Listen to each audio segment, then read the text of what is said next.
أعوذ بالله من الشيطان الرجيم. بسم الله الرحمن الرحيم.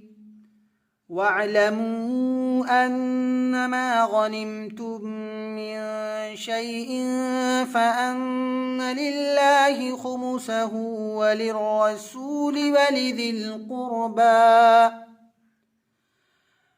ولذي القربى واليتامى والمساكين وابن السبيل إن كنتم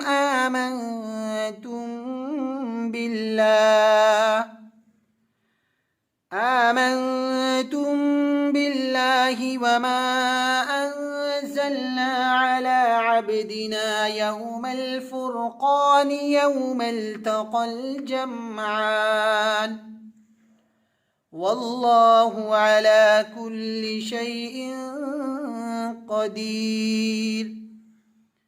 إذ أنتم بالعدوة الدنيا وهم بالعدوة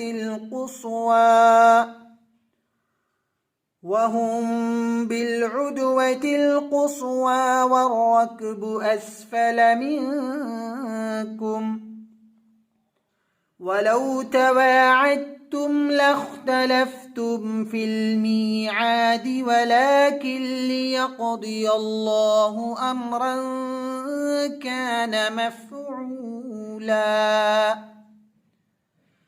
ليهلك من هلك عن بينة ويحيى من حي عن بينة وإن الله لسميع عليم.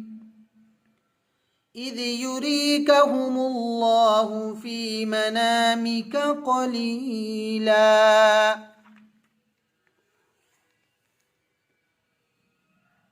ولو أراكهم كثيرا لفشلتم ولتنازعتم في الأمر ولكن الله سلم إنه عليم بذات الصدور.